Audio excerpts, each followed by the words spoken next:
evaluations. Next, let's hear from our word master, who will introduce the word of the day.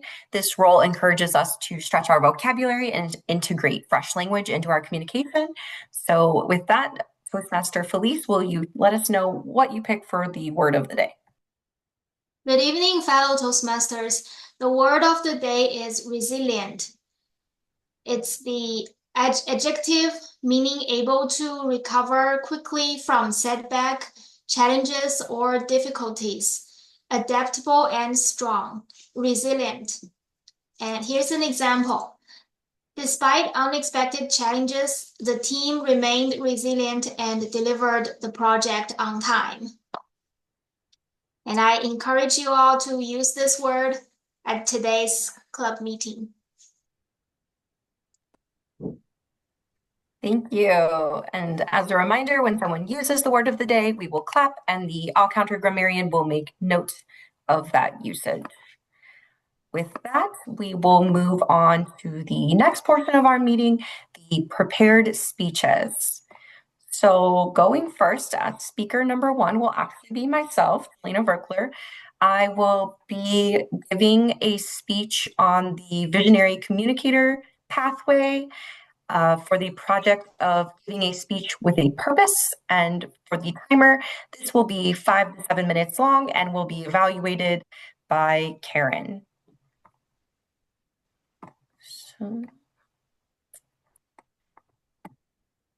I'm sorry, I skipped. Did you say 5 to 7 minutes? Correct, 5 to 7 minutes. Okay, sorry about that. And then before I begin, can everyone see my screen? Okay. So today I will be leading you on a journey that will help you live your fantasy football, that is. I'll be walking you through strategies for that Sunday glory in the cultural phenomenon that is fantasy football. But first, let's meet your coach. E.g., why should you listen to me? Well, I've been playing fantasy football for about 5 years now. And in that time, I've gone to 7 finals and taken home 4 championships, which in my estimation makes me better than my husband, which if you know Tom, you know that's quite the feat. But first, let's talk about why should you even play? For me, one of the biggest draws for fantasy football is that sense of community. You can play with your friends, your family, your coworker, or even really get to know strangers. Another big draw for me is a higher investment in the game. Forget about sports betting. You don't need to lose money to get a dopamine hit when your player takes it 60 yards down for a touchdown. Football can be a little boring, but when your team is on the field, it gets very exciting. Number 3, trash talk. I think that speaks for itself. And what may encourage some of you to get involved is that it actually has a low barrier to entry. You don't actually have to know a lot about football to play. In fact, I think that's what infuriates a lot of people because there's so much luck involved that it's really anyone's game. And lastly, bragging rights. Now, let's get into the meat of what your strategy needs to be. There's kind of 2 components to fantasy football. There's the draft, and then there's the season. So while the draft is really important, I think where the championships are made is in the in-season play. But here are some of my best practices. And to walk you through this, I'll be using an example of a team that I drafted just this year that received an A grade and is projected to win my league. So my first best practice tip is to draft your running backs and your wide receivers early. These players are the ones you're going to want the most of. That's where most of your points are going to come from. And you really want to get some depth in case someone doesn't perform the way you're expecting or, God forbid, they get injured. So you can see here, I went with a wide receiver, then a running back, and then 3 wide receivers. Your kicker and your defense, those are going to come in the end. So there's 15 rounds. They'll come in rounds 13 to 15. These are players or teams that are a little bit more unpredictable in where the points come from, and there's less difference between them. So you can easily pick one of these up later. Now, for specialty positions like tight end or quarterback, it can be tempting to pick those right away, but you really want to wait unless you're getting a really good value or a steal. So you can see here that I got Trey McBride in the third round because he's a top 3 tight end.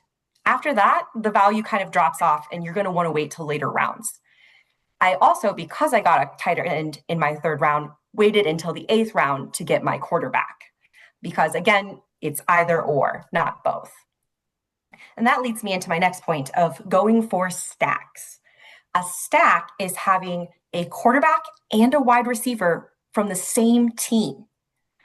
And the vision there is that their scoring is kind of linked, right? That quarterback will throw to that wide receiver. So you'll get points for the quarterback throwing the ball and the wide receiver catching the ball. And that's what a stack is. So here I have Dak Prescott and CeeDee Lamb both on the Cowboys.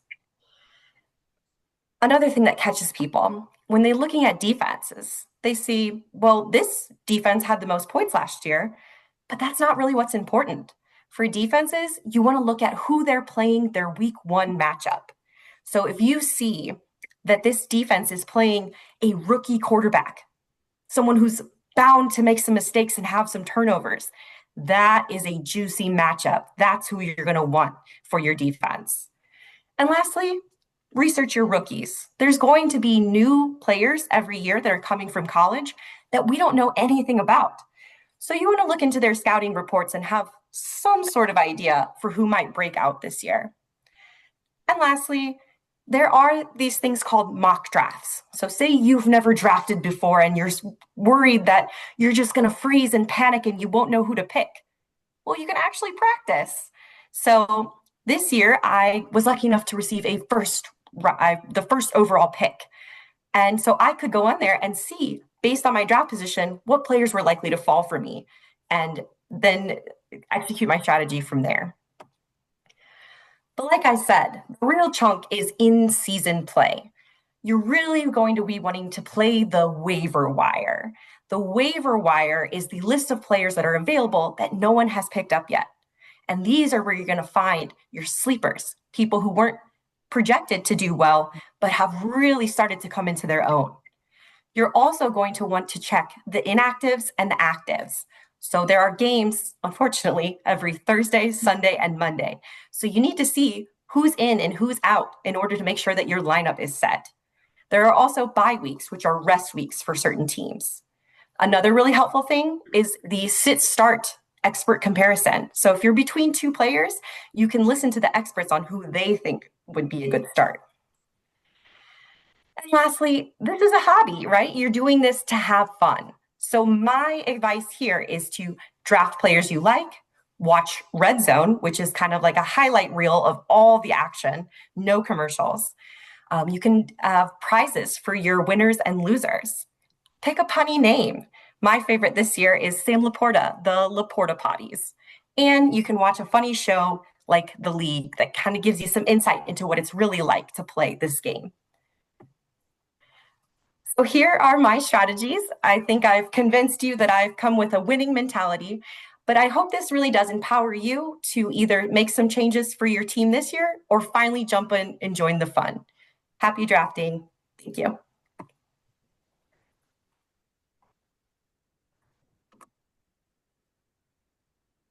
Okay, and now we will have our second speaker, which will be distinguished Toastmaster Bill Moylan, and he will be giving a speech on the pathway of engaging humor. And his project is the power of humor in an impromptu speech. So a little bit different than most of the speeches that we'll hear. He has given me some topics ahead of time, and I will pick 2 for him to speak impromptu on. So for the timer, it will be 2 to 3 minutes. He has asked that you put up a green at 1 minute, a yellow at 2 minutes, and a red at 3 minutes. Bill, are you ready? For Bill's first personal story, he will be talking about a date to remember. A date to remember.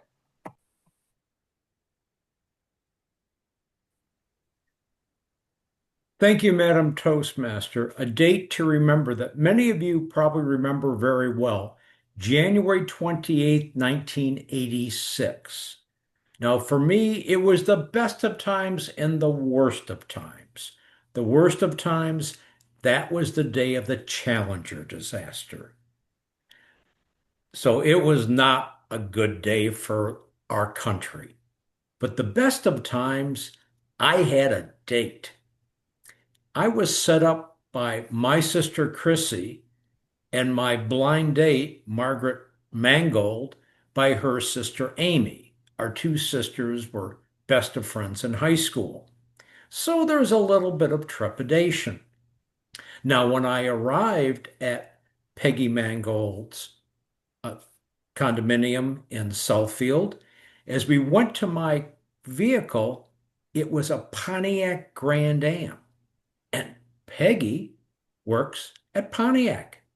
Great.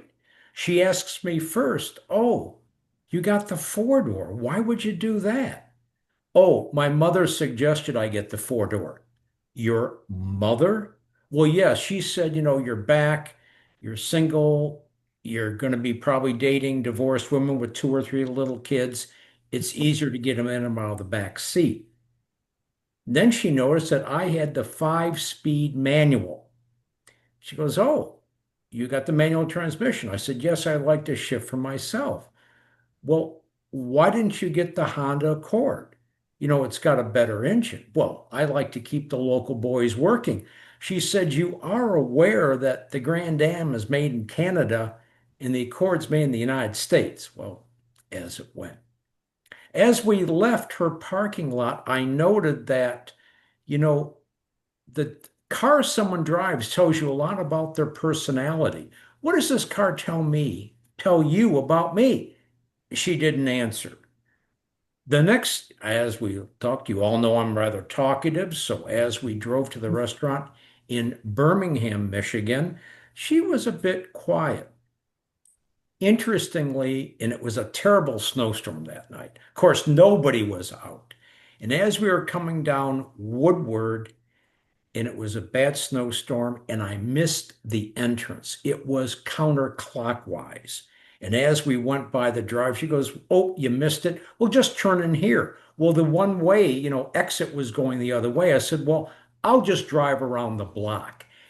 And she said, "Well, why?" I said, "Well, I can't break the rules." And she said, "You're really rule oriented."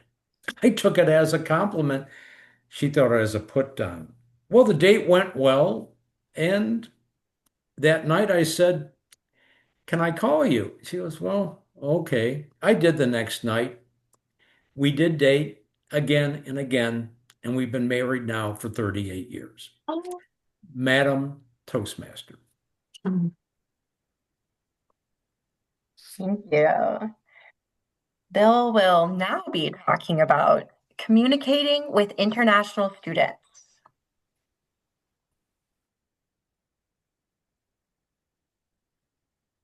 Thank you, Madam Toastmaster.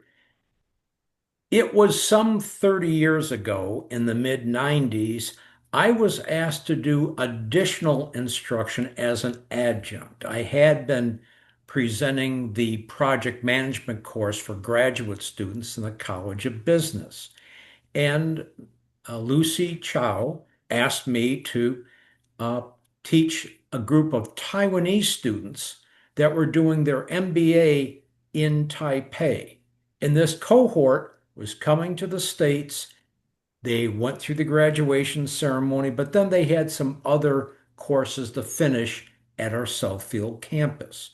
So I was teaching project management to 24 very polite and I thought very smart Taiwanese students. Now, what's the best way to engage with an audience? Humor. So, my second class, I tell a joke, and the students are all, and I thought, "Oh gosh." And a student in the back, his American name was Leonard. He gets up and speaks in Chinese, and everyone laughs. Oh, great. He translated the joke.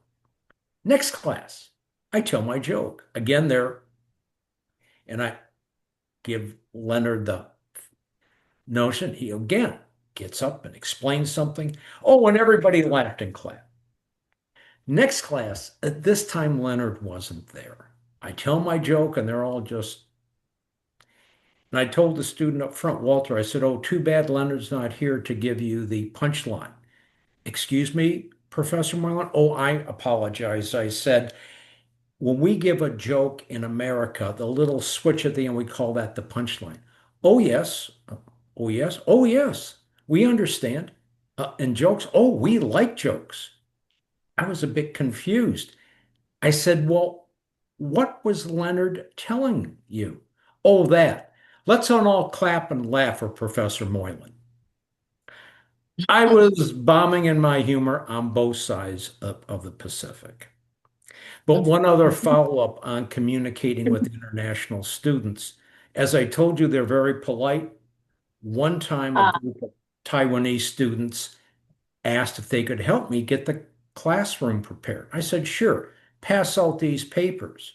And they looked at each other and they took their electronic translator and put it in.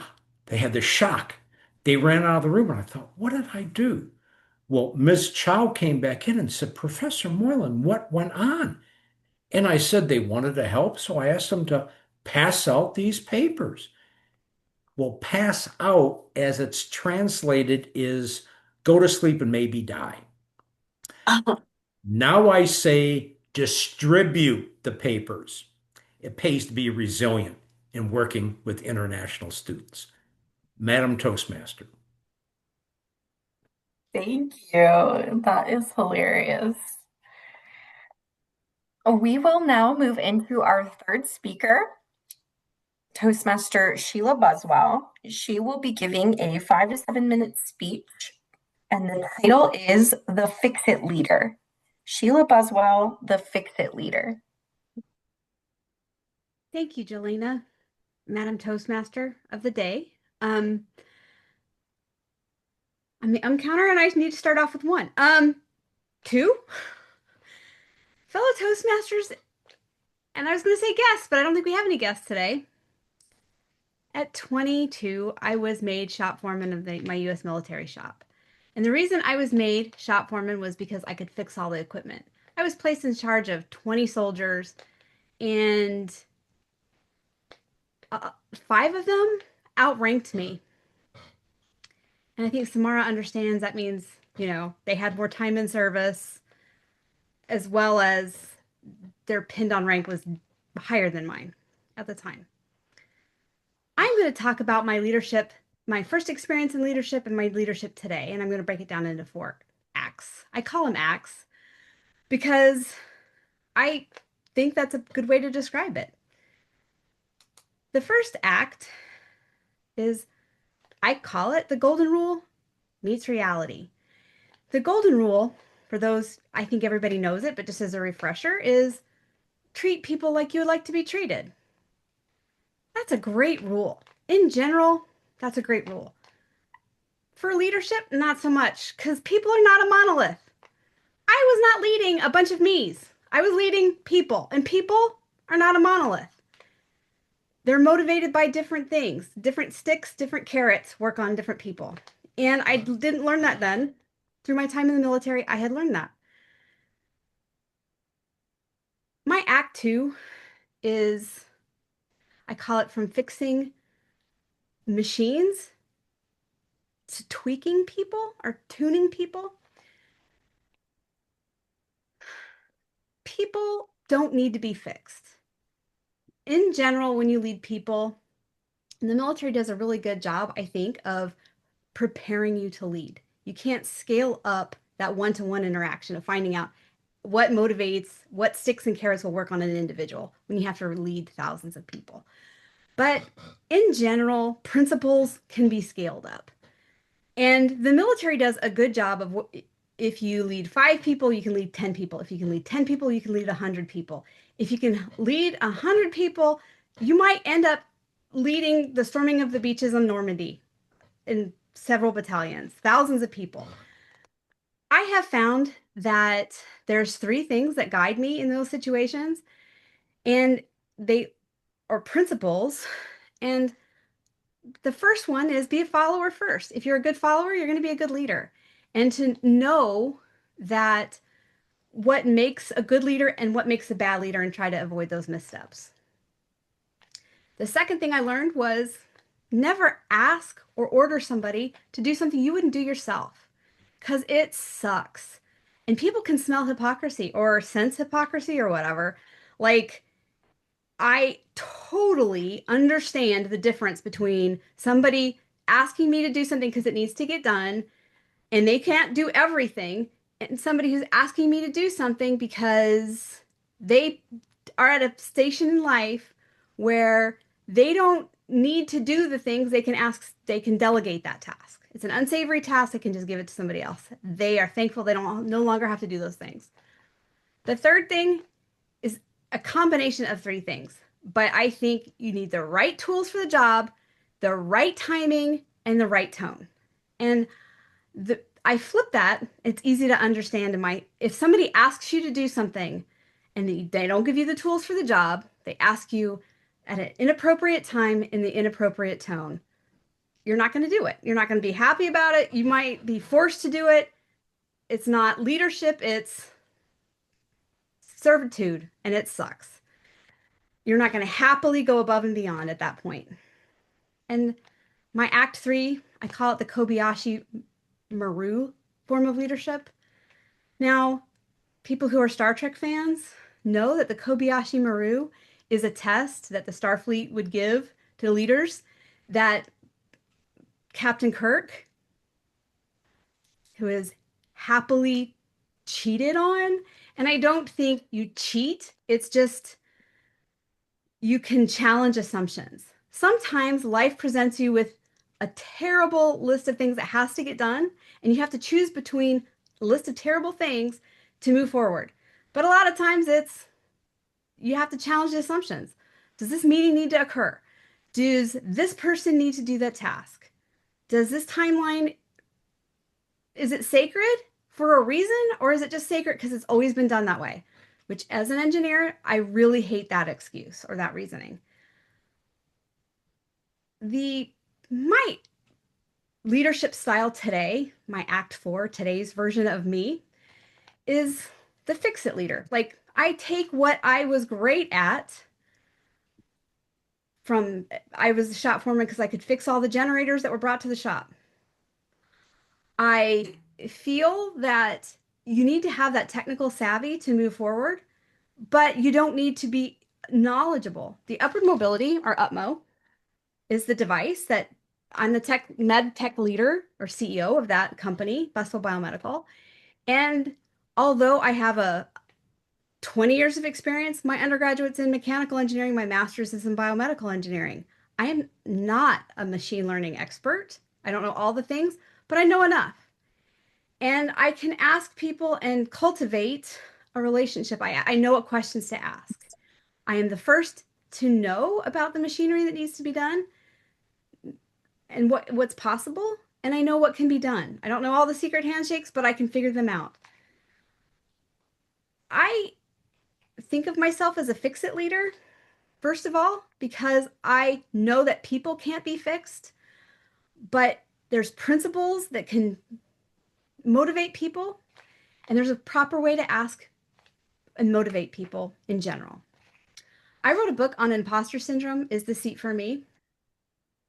And I do think that representation matters. Like, I don't look like the veterans of past. I don't look like a CEO. I don't look like an engineer.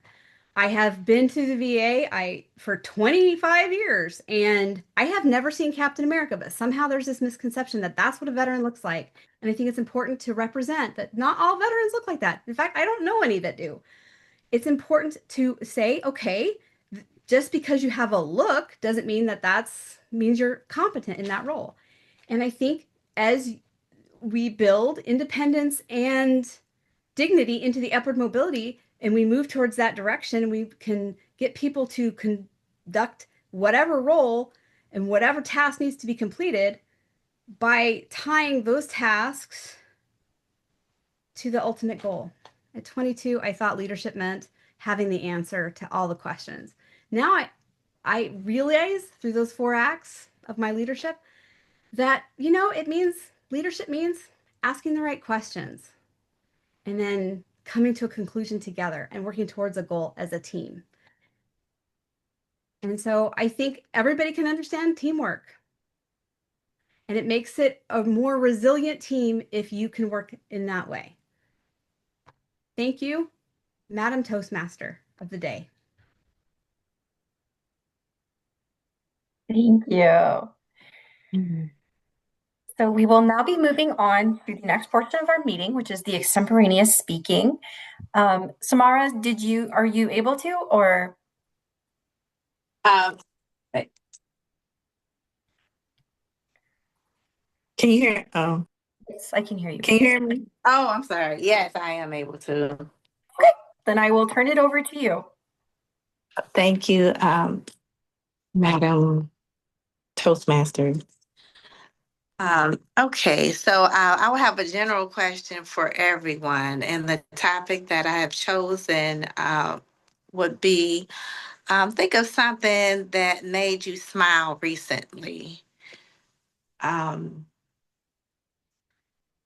So think about something that recently made you smile. And I guess I don't know if I'm supposed to participate first or call on someone. Just something that recently made me smile was, am I supposed to go or no? Or just give an example of what it is? Samara, you're the master of the table topics, so you do whatever you want. Oh, okay. So I have to be the leader in this. Okay, so I'll go first. Something just made me smile. It was just something really simple. Um, I had recently gotten married and I just didn't take the initiative to decorate my home. And so I would say this just past weekend, I um, actually took a picture of my living room and went to Chat GPT because I'm really not a decorator, but just the fact of joy of seeing the end results of the purchase that I made. I just made some little, like maybe a carpet, some decorations, but when I saw the end result of it, it was just like, wow, it just made me smile just to see the project that I was able to take on and to see the end result and actually enjoying the shopping experience. And I kind of felt that it was a showing my personality in my home, almost like dressing in your clothing. It's just like, oh, okay, well, this matches this. And so seeing the end result of the decorations that I placed in my home just was able to make me smile. And so like now I'm able to look at my living room and just look at it and enjoy the fruits of my labor. So that was something recent that made me smile. Okay, the next person um, said, Felice Wang, what was something that made you smile recently? Thank you, Samara, for that interesting question. Something that made me smile recently, the first thing that came to my mind is my daughter. So she is 3 years and 8 months now, and she talks about all kinds of things that are interesting in different ways. And I actually I have a lot of jokes, but like what she talk about and all the things happening. But I kind of I'm trying to think of something right now, but there's nothing like super hilarious coming up. I just remembered a very short, nice moment that happened yesterday. We brought her a new bed sheet and some blanket for a nap at school yesterday. So she had something before and she never liked it. So I got her something else instead. And in the afternoon, I went to pick her up and I asked her, "How do you like your new bed sheet and the blanket?" And she still doesn't talk very fluently at this time, so she took a little while to explain. She said, a lot of kids in her class need help when they put on their bed sheet, and she told me that she was able to do it. So that's just like a warm moment for me, and it's a simple little thing in our life, and but every time when she is making this kind of progress, it always makes me smile. Thank you. Okay, thank you for sharing. It's the small things that matters. Very good. Um, okay, for our next, it's the same question for everyone. Is it Sheila Buswell? Was there something that made you smile recently? Thank you, Samara, for this question. I feel a little bit fellow Toastmasters immature saying this, but these Hulk hands that I just got, they make me smile so much. They make me happy. I know people envision different superheroes when they watch it, and probably I'm supposed to think certain ones, but I like the Hulk.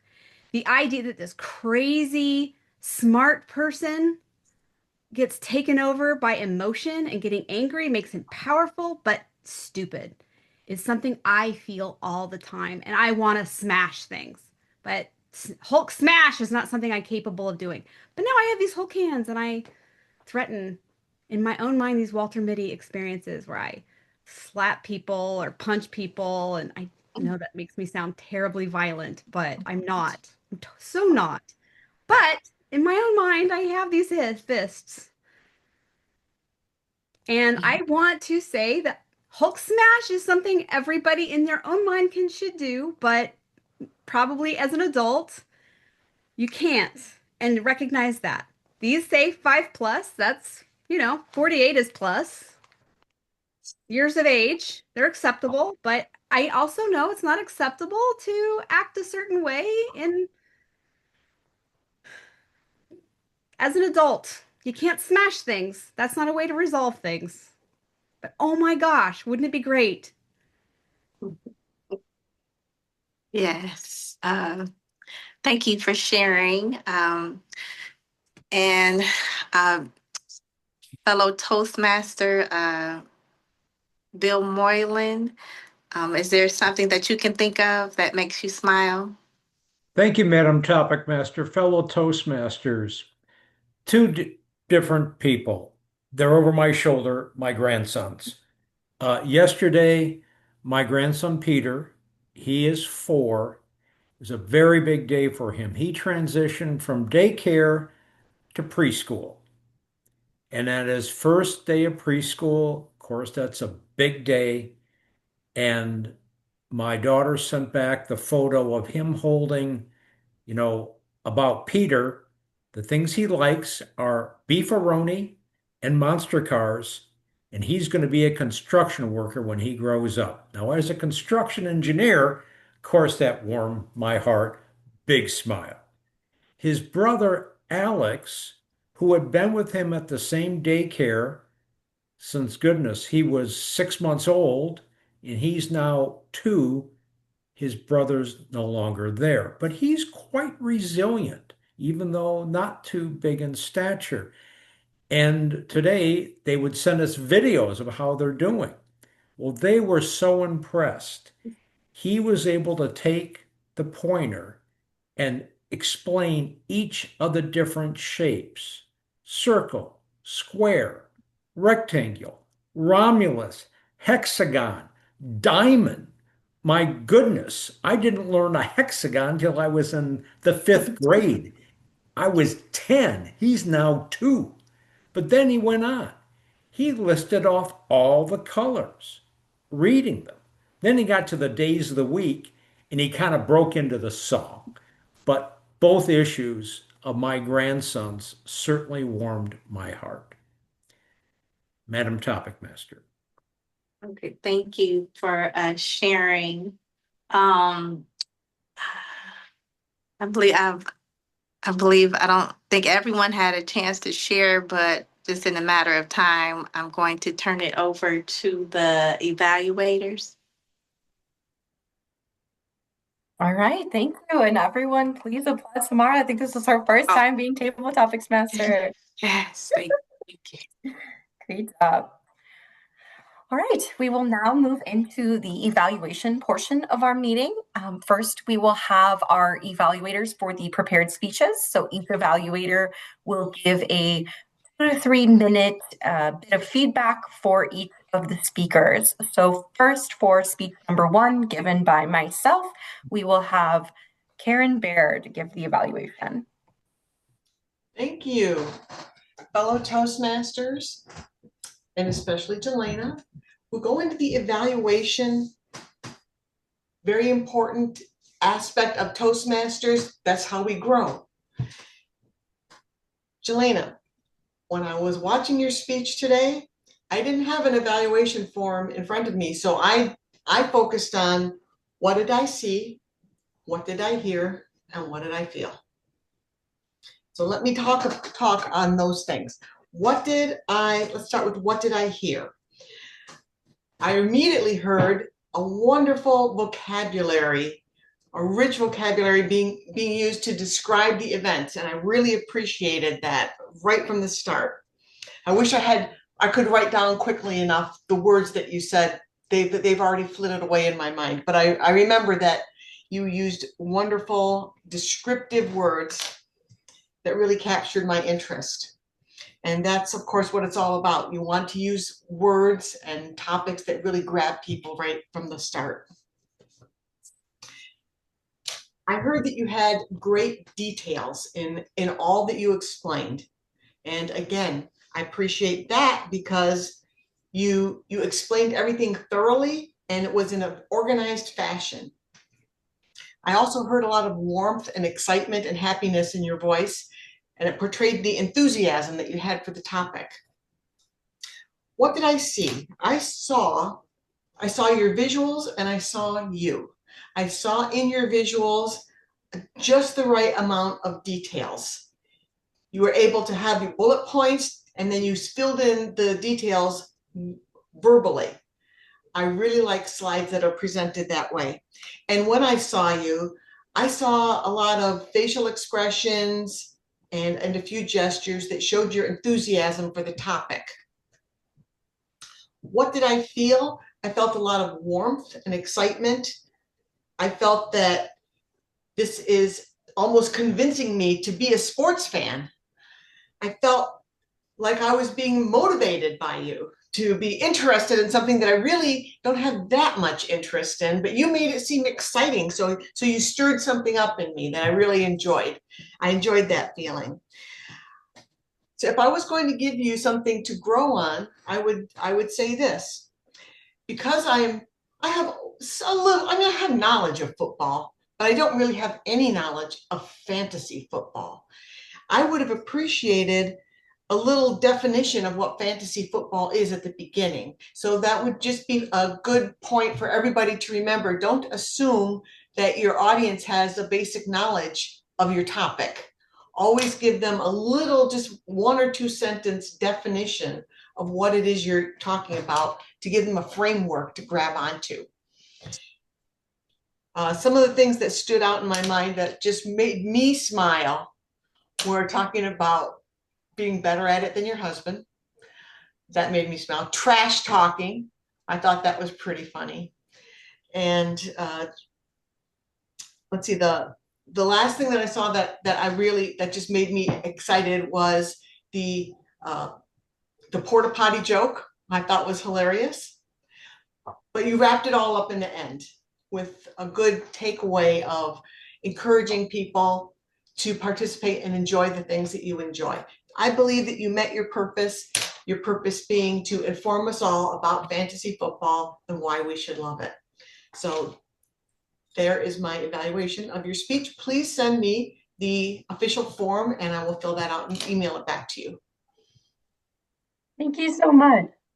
It's really helpful feedback. I feel like even at work, I'm always like, oh, I can't assume what my audience knows. I better make sure that I'm fully explaining everything, even if it is just a small amount.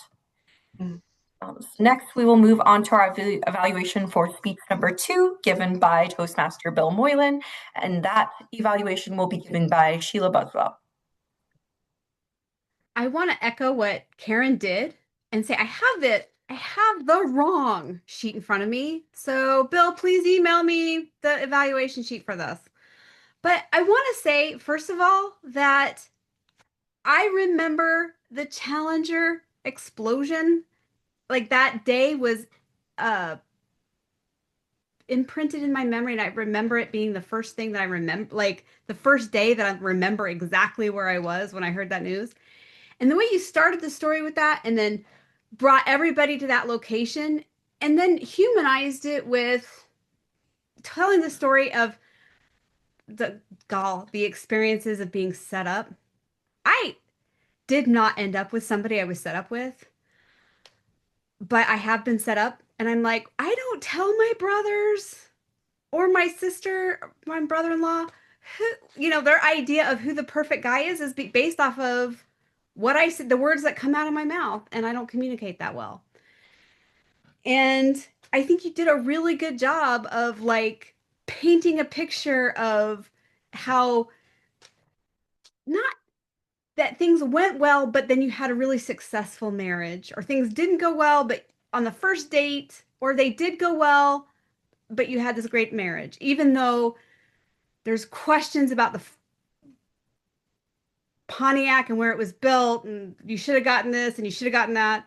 And it was a thing that I wouldn't have come up with on the top of my head. Like impromptu speaking is not my strong suit, so I'm just in awe of somebody whose ability to do that. Communicating with international students.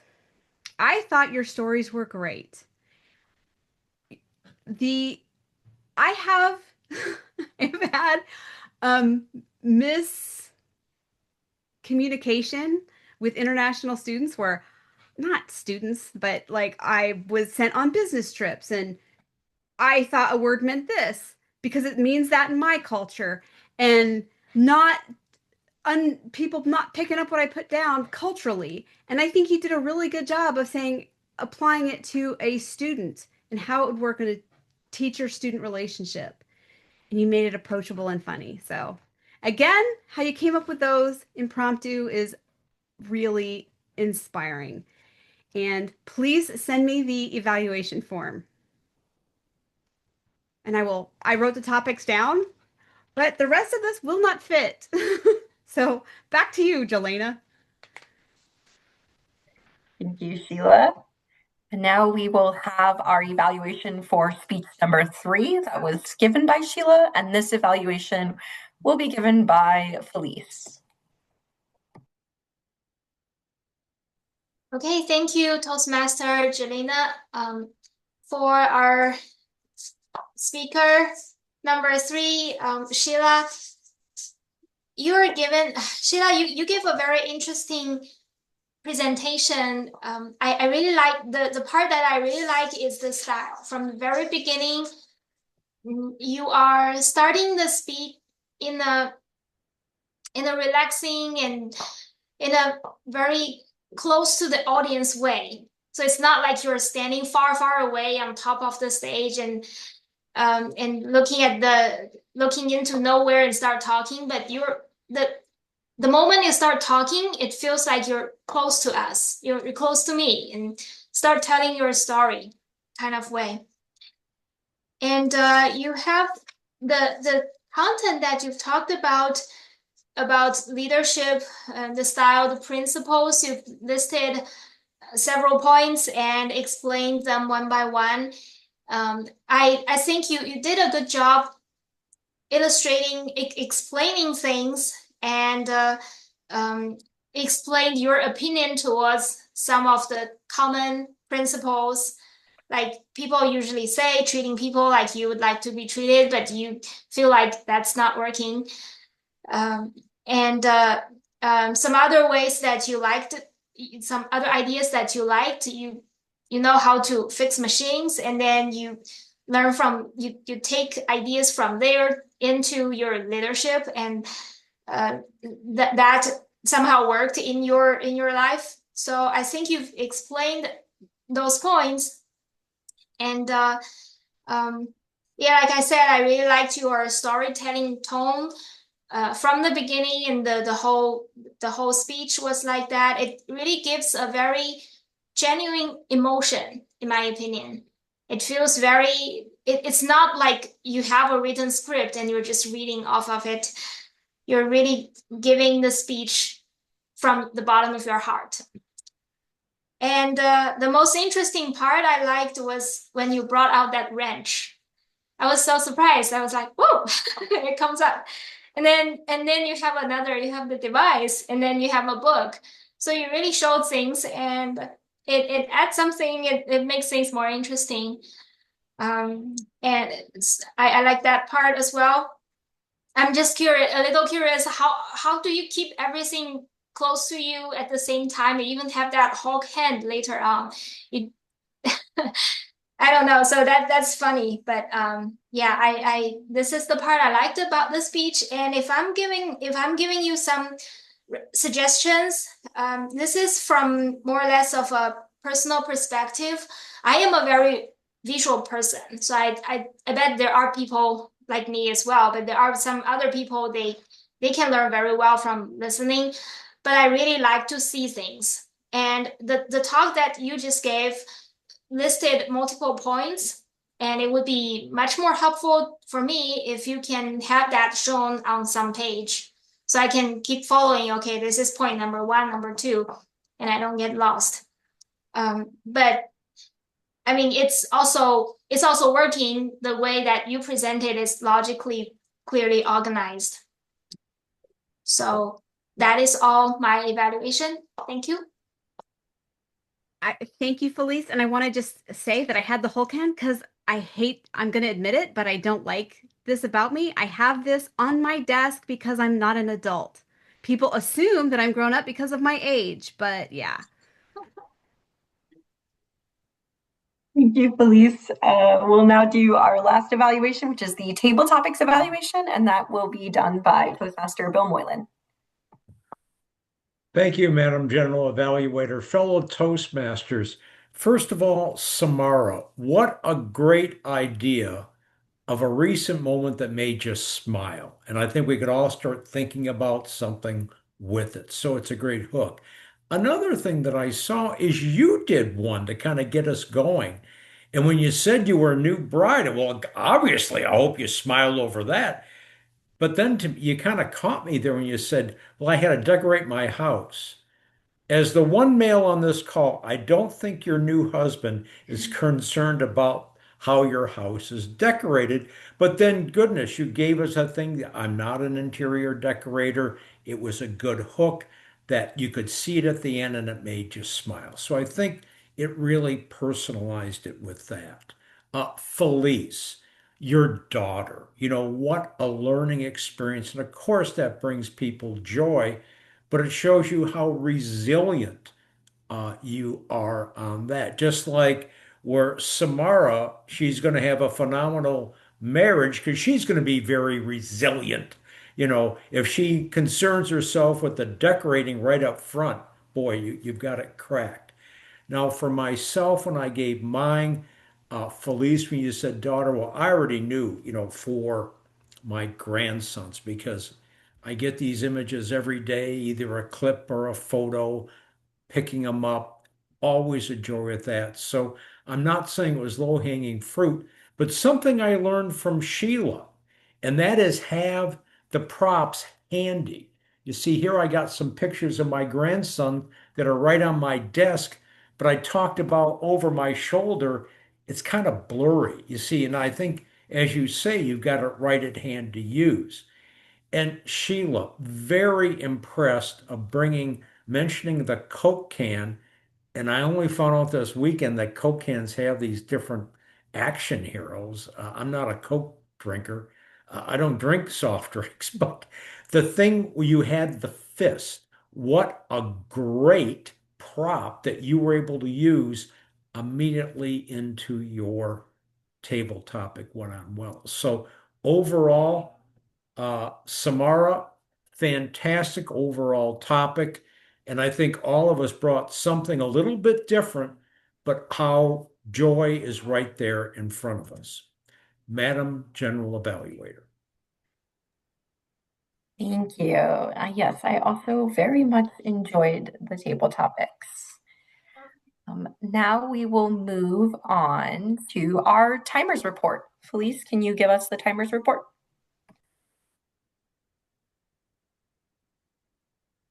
She might have just stepped away.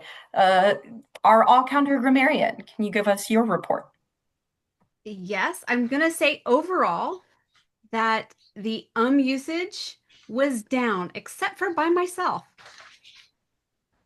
The word of the day usage, the winner, not that it's a competition, but Bill knocked it out of the park. He used the word of the day in every aspect. He used resilient in reviewing the table topics, in just 3 usages of the word of the day and 0 ums. I had 3 ums. He had 3 word of the day usages. I just had another usage. I have said this before. Generally speaking, people use more in the impromptu speaking. I think that overall it's down, that Samara did it. It was her first time doing it, her table topics. She did do 2 ums in that. There was 0 opportunity for other people. There was, I'm going to flip the page here. There was a word of the day used by myself during my speech, and a word of the day usage by, my handwriting is terrible. There was another person who used the word of the day. That's it. All right.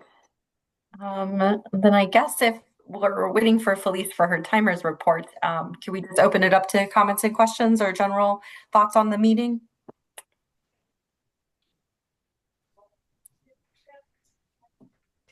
Thought it was a great meeting. We're kind of in a skeleton crew, so it was great that we banded together and got all the roles filled. And I still think had a really productive meeting and got a lot out of it. And I think it's awesome, our residents, 22 pathways. What's your record now? 20. Yeah, go showing us all of these different types of projects that they offer within pathways that maybe we haven't gotten to yet. So it's always really cool to hear the different types of speeches that you're doing. I did really like the prop use of Sela. You did it in your speech. You did it in your table topics. That was great. Oh, you asked me how many paths I've completed? Well, all 11 twice, and I'm now on my 3rd time around with the new ones, engaging humor and motivational strategies. So I'm doing those for the 3rd time. Wow. If you get out of Toastmasters, everything you can get out of Toastmasters, you'll never get out of Toastmasters. That's from Karen Barrett. No, not Karen Barrett. Her name will come. Her first name was Karen, but she was the first female member of Toastmasters. She joined her husband's club in the mid 60s because they didn't say you couldn't be a woman, but they started off 100 years ago in the YMCA, which was only males could go inside. And 2 years later, Mrs. Smedley started International Toastmistresses at the YWCA. But it wasn't until 1973 that Toastmasters International formally made the point that clubs could stay all male. Female clubs could come across from International Toastmistresses or integrated male and female. And I was in Toastmasters for over a year over in Saudi Arabia. You know how they treat women. Well, we had Saudi women in my club. It wasn't any trouble. It was a multinational international club. And I go to Houston, Texas, and they told me that, well, this one club was integrated. Now, being from Detroit, I had a different vision what they meant. And then as I spoke with the individual, tell me about which clubs were available, she meant men and women, Mm. not the races. And I Yeah. thought, what? And she goes, oh, yes, you see the club on Tuesday where you live at the Sharpstown Mall, that's the traditional club. And Thursday is the integrated club with men and women. Mm. Now, being a single man in Saudi Arabia where the ratio is over 50 males to every eligible female, guess which club I chose? So it is a pieces on that. Blanchard, Karen Blanchard was the first female president. That was in the mid 80s, but an amazing woman. Elise, did you want to give us your timers report? Yeah, so I had to left at the end, and where are we now? Is this the only thing that we need to talk about? Yes. Yes. Okay, so the timers report for our first speaker, Jelena, it was 5 to 7 minutes, and you spoke for 6 minutes and 52 seconds. Second speaker, Bill. The first speech you gave was 3 minutes and 16 seconds. The second speech was 3 minutes and 12 seconds. The third speech from Sheila, you spoke for 8 minutes and 8 seconds. That was also for 5 to 7 minutes speech, is that right? Mm-hmm. Yeah. Okay. And for our table topics, Samara, you spoke for 1 minute and 28 seconds. That was a great example for us to begin. And then I spoke for 1 minute and 39 seconds. Sheila, you spoke for 1 minute and 32 seconds. And Bill, you spoke for 1 minute and 49 seconds. For the evaluation part, first evaluation from Karen, the time was 3 minutes and 46 seconds. Mm-hmm. For the second evaluation from Sheila, it was 2 minutes 43 seconds. For the third evaluation from myself, it was 3 minutes and 45 seconds. And I wasn't able to capture the whole thing from Bill, the table topics evaluation. About that.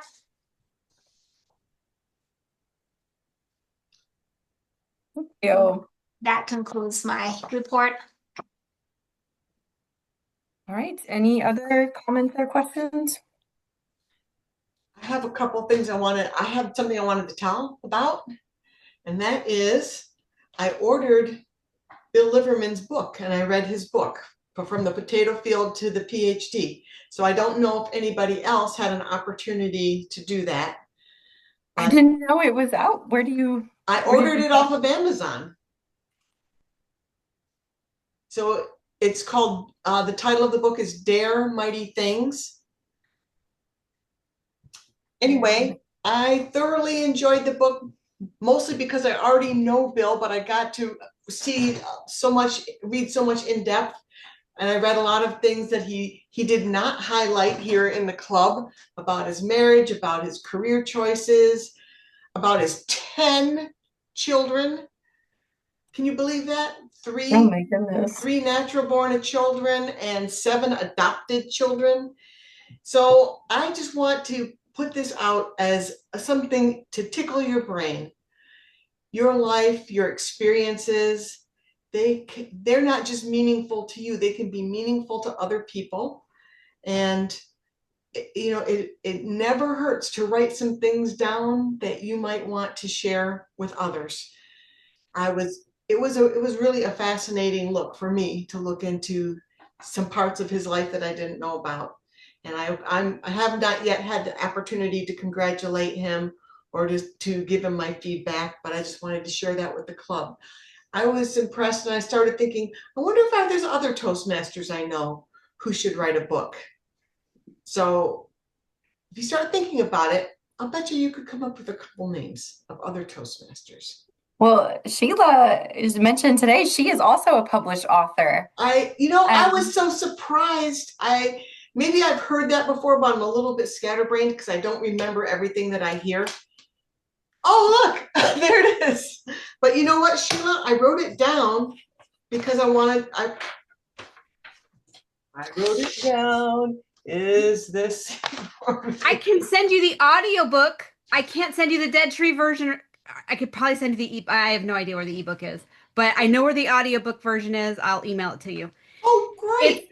It's seriously not long. It's like the audiobook is 3 hours, and I think that's the best way to consume it. If you guys send me an email, I'll gladly share it.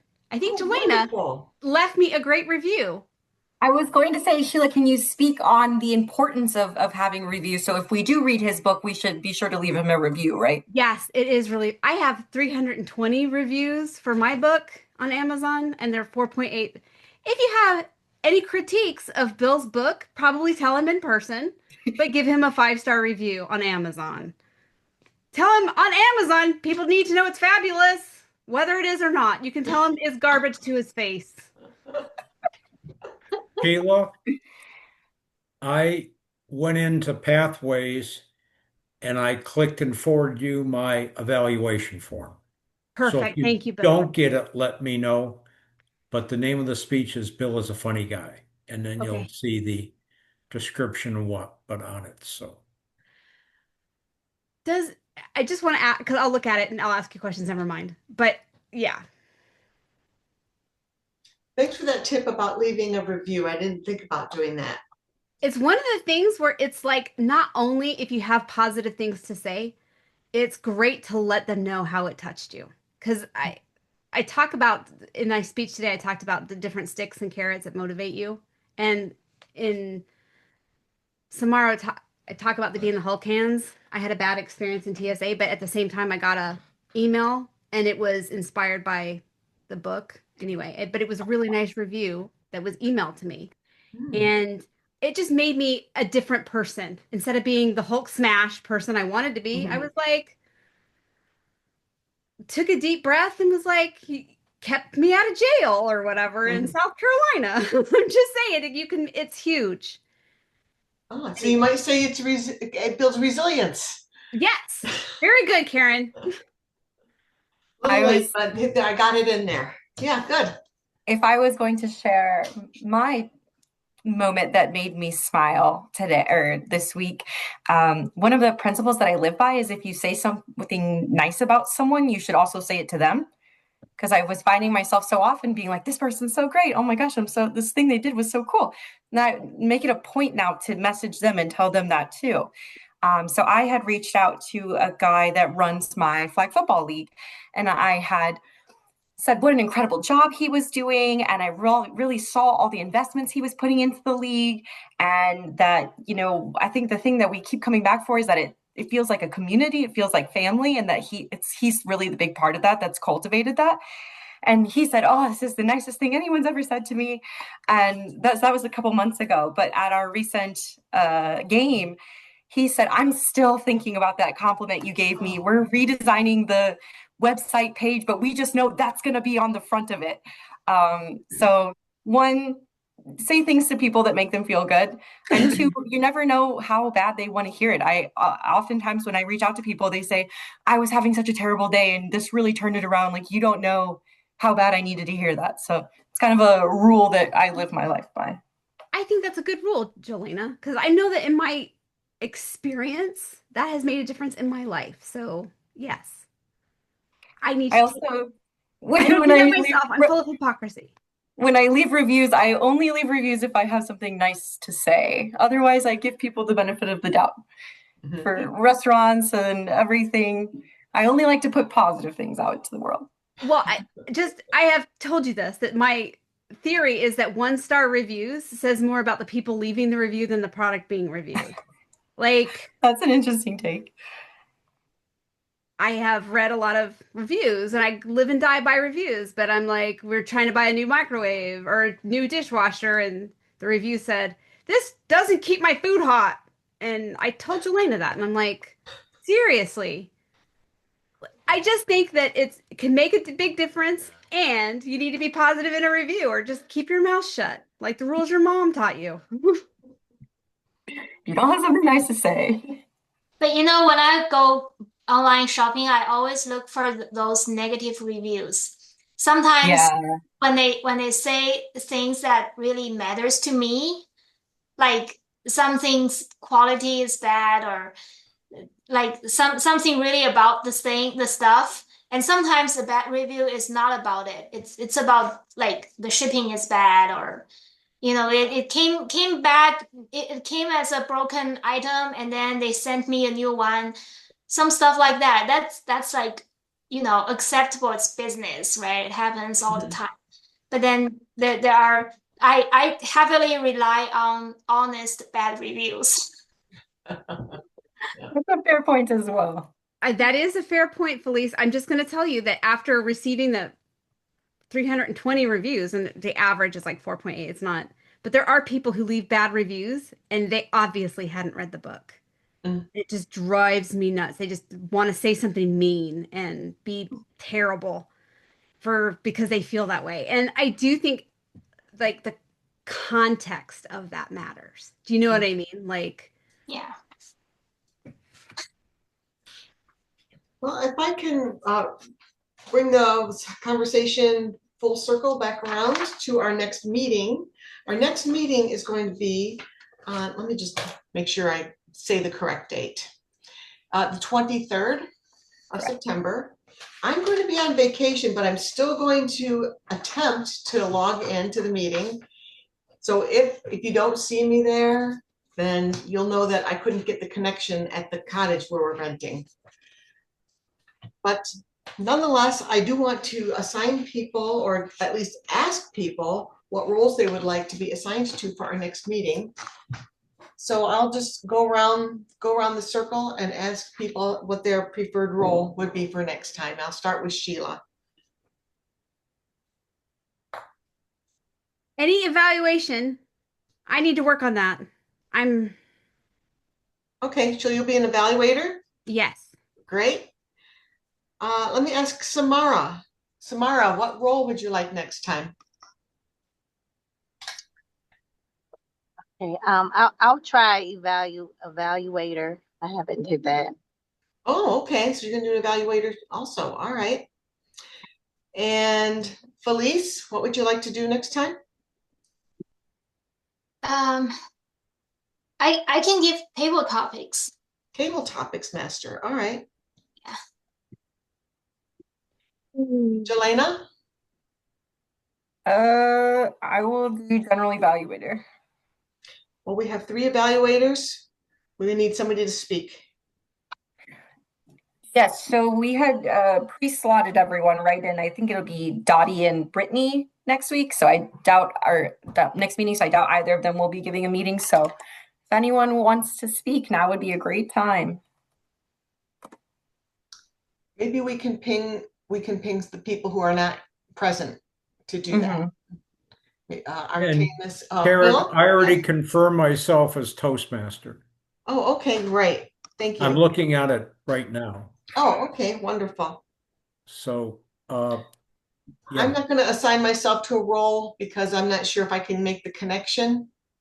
well, right now the speakers listed are Brittany, Dottie, and Karen.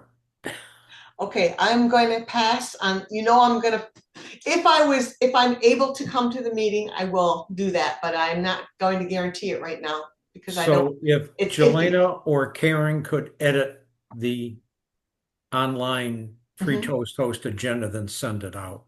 Okay. But I Okay. think that can be done. Great. And then I think too, for the club business, Karen, since you're not going to be here, Jelena as VP of Ed, it would be going to you to do any club business at that time. Okay. And the big one is club dues. And everybody online is paid. It's the one who haven't. So, but on that. All right. All right. Is there anything else we would like to discuss? Any questions in general about Toastmasters, Felice? Maybe not related to Toastmaster. This is just a general question that I want to talk about. Can you all tell if something is written by AI? I Like can. when reading and hearing, if I'm giving you a speech that's entirely written by ChatGPT, can you tell? Yes, I can tell. But I want to preface that with I kind of do that a lot.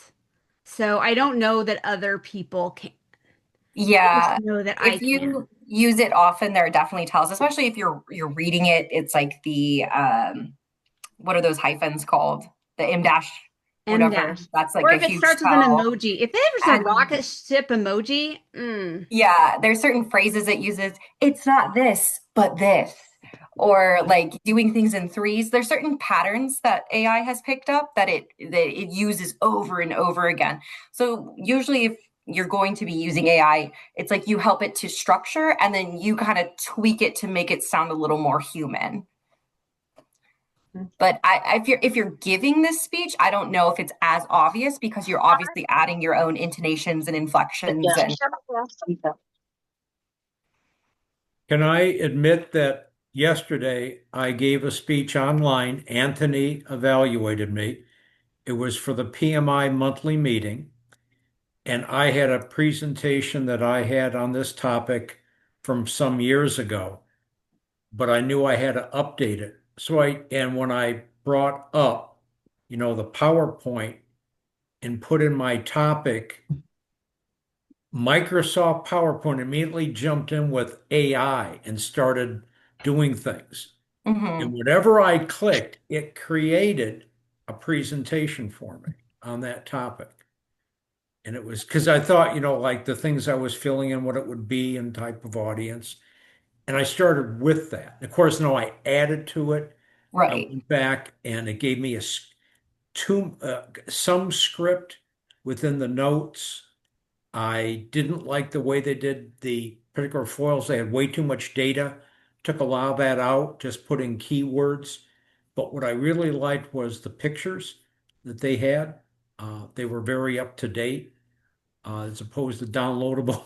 They're kind of old, but it was well received. But I've also added a lot of my own information to it. So we can ask Anthony next time, could you tell if Bill used Yeah. the AI generated with it or not and seeing with it? But it was a piece on that. So I took it as a tool. And because there's been others with PowerPoint, like if you want to do a business plan, you can click on that format and it kind of lays it out for you. And this was kind of like the same type of thing. I went from a blank presentation and it asked me, what are you going to be Oh, doing? So it helps. It's a tool. So Lord. I used it. I also used it, like I gave it the parameters of what I wanted to speak on, and it composed a speech for me. And then I said, okay, now I want to tweak I tweaked the Yeah. parameters a bit. Now give me your speech. And so once I saw 4 or 5 different generations of what uh, AI gave me, I was able to compose my speech and just a little bit more eloquently than I would have if I hadn't seen the prompts, if I hadn't seen the results from my prompts. But I still feel like it was really good tool because it was still my own ideas, Yeah. just I mean, stated in. AI is as good as you prompt it, right? It's what you're putting into it. Mhm. And I also think it's easier to tell if you just take straight what it spits out and Yeah. use that versus adding your human element to it, like Karen said, taking this bit and this bit and this bit and then fitting them all together, and making it more of a complete. I teach a class with middle school, elementary and middle school students on public speaking. And one of the classes they have to do an impromptu speech based on a prompt. And it's a picture prompt. A lot of them are animals. Well, one of the kids, he must have immediately gone to Chat GPT, and he gave us a speech about parrots. Only thing is, he didn't know how to pronounce the word avian. So he was talking about the avian species. I said, wow. I said, your speech, I said, it almost sounds like it's taken straight from an encyclopedia. Very well organized. So anyway, yeah, you can, sometimes you can, I feel like you can tell. And also just when I hear recordings on YouTube, you can tell when those are also faked. And it's kind of laughable sometimes, the things that some celebrity is saying or well-known politician is saying that you know that they would never ever say, but AI just use their voice patterns. Yeah. So I am asking this because I can never tell when it's in English. Like not the video I can tell, but like in written language, if I'm reading a article or something, I cannot tell. But the other time I tried it in Chinese, still in ChatGPT, but I had it write something for me, and at the first time when I like first received it, it looked good, so I leave it there. And 2 weeks later, I went back to read it again. I feel so odd. It was like, no, this is not right, and I could tell, but for in English, I can never tell, and I use that to write emails a lot. I hope people don't mind my AI generated email. The questions are genuine though. Yeah. But thank you for your comments. Yeah. I think the rule, like Jelena said, is, and Bill said, and Karen said, if you use it as a tool and you humanize it, or in any language, you're that part is going to come through. It's not going to have the M dashes. It's not going to. I got so used to so like thrown at me that I'm like, I get, I don't know. The word queasy is not correct, but that's how I feel like, it's icky. You know what I mean? Like not genuine. It feels fake. My hip hop. The humanized part is actually difficult because when AI finishes, the sentence looks perfect. I don't know where I can change that. Right. That's such an interesting, thought. If you're not familiar with how the English language is generally formatted, because it's all grammatically perfect, right? It makes sense. Yeah. But picking up those patterns, if you haven't been speaking it since you were born, is trickier. And I think I'm now learning from it now. Like I read a lot of things from AI, so I'm naturally learning from how. So my own writing will be more like AI. We actually just had a project at work. They're trying to teach an AI to interpret things that are being spit out by a model, but they don't want it to sound too AI. And computers don't know what's pertinent information and what's not. They would just say everything. So they had us as humans not use AI and give what we thought our descriptions would be to try to humanize it a little bit more. To give it some human thinking skills. But interesting. Haven't seen the output of that yet. We'll see. I think we can wrap this meeting up. It's past 7:30, and I appreciate everybody's attendance and a great discussion tonight. And I hope that you all found it beneficial and a beneficial use of your time tonight. I know I did.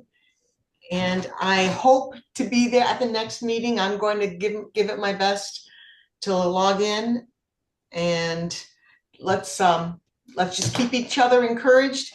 Jelena, I want to say how much I appreciate you sending your race update. That was great. I love the little touch point, and anybody wants to send me something to make me smile in between meetings, always welcome. And with that, I'm going to stop the recording.